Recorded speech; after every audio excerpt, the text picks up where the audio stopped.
वो mentally torture कर रही है। जब औरत भी तो मुसलमान बंदे कह रहे हैं मुँह से, कह रहे 10 लाख रुपए दो हमें, और नहीं दोगे तो हम सब पे 76 लगवाएंगे। पत्नी पर मानसिक प्रताड़ना का आरोप, 10 लाख रुपए मांगने का दावा, झूठे रेप केस में फंसाने की धमकी और फिर आखिर में थाने के बाहर जहर खाने के बाद युवक की मौत। मध्य प्रदेश के विदिशा से सामने आया यह मामला कई गंभीर सवाल खड़े कर रहा है। मौत से पहले युवक की एक ऑडियो रिकॉर्डिंग भी सामने आई है, जिसमें उसने पत्नी, ससुराल पक्ष और पुलिस पर कई गंभीर आरोप लगाए हैं।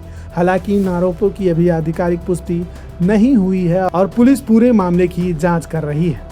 दरअसल पूरा मामला विदिशा जिले के बैसरिया गांव का है। 27 वर्षीय आकाश प्रजापति को 7 जुलाई को उसकी पत्नी आसमा की शिकायत पर सिविल लाइन थाने बुलाया गया था।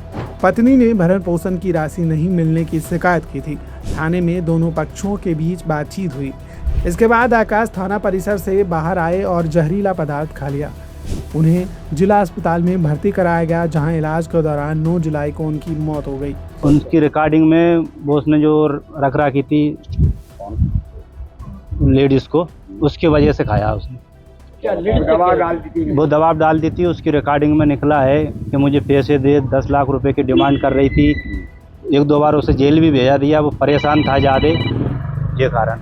इस घटना के बाद एक ऑडियो रिकॉर्डिंग सामने आई है। दावा किया जा रहा है कि यह रिकॉर्डिंग आकाश ने अपने एक रिश्तेदार से बात करते समय की थी।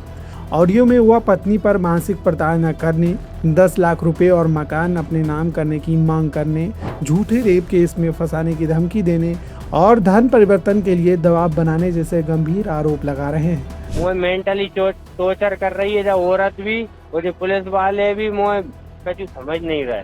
मैं अभी जहर खा रहा हूँ, मैं मर जाऊँ तो आज तो आसमा खान, बाको मोड़ा आमिर खान, बाको भैया शाहिद खान, बाको भैया शाहरुख खान और एक सादिक खान और एक चंदा खान और बाको बाप लियाकत खान और बाकी मितारी सायरा भाई, ये सबरे में टॉर्चर कर रहे हैं। वो मुसलमान बंदे कह रहे हैं मुँह से, कह रहे 10 लाख रुपए दो हमें, और नहीं दोगे तो हम सब पे 76 लगवाएंगे। उन्होंने यह भी दावा किया है कि कई बार थाने जाकर शिकायत करने के बावजूद उनकी रिपोर्ट दर्ज नहीं की गई।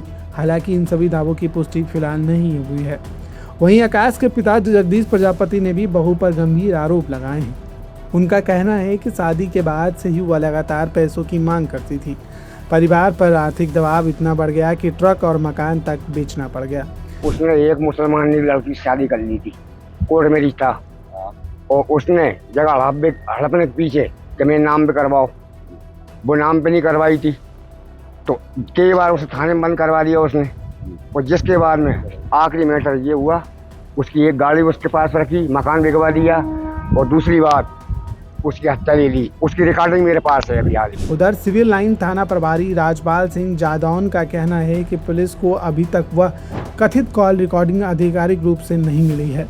फिलहाल पोस्टमार्टम रिपोर्ट, परिजनों के बयान और दूसरे सबूतों के आधार पर पूरे मामले की जांच की जा रही है। जांच पूरी होने के बाद ही आगे की कार्रवाई की जाएगी। थाने के बाहर इन्होंने जहर खाया था, क्योंकि पति पत्नी का इनका विवाद है, पूर्व से चल रहा है। पत्नी द्वारा भरण पोषण का प्रकरण माननीय न्यायालय में लगाया है और पैसे ये नहीं देते थे और वो बार बार मांग करती थी। इस कारण से वो वहाँ आए हुए थे और पहले से ही इसमें थे कुछ, पहले से ही प्रकरण पंजीबद्ध हैं। इसी आपसी विवाद के कारण प्रथम दृष्टया ऐसा ही प्रतीत होता है। आगे जांच में जो आएगा। फिलहाल इस मामले में कई गंभीर आरोप लगाए गए हैं, लेकिन इनकी सच्चाई पुलिस जांच के बाद ही सामने आएगी। इन सब के बीच बड़ा सवाल यह है कि अगर जांच में युवक के लगाए गए आरोप सही पाए जाते हैं तो आखिर इतनी गंभीर शिकायतों के बावजूद समय रहते कार्रवाई क्यों नहीं हुई, और अगर आरोप गलत साबित होते हैं तो इस पूरे मामले की असल सच्चाई क्या है, इसका जवाब अब पुलिस जांच के बाद ही सामने आएगा। लगातार जुड़े रहने के लिए आयुक्त को सब्सक्राइब जरूर करें।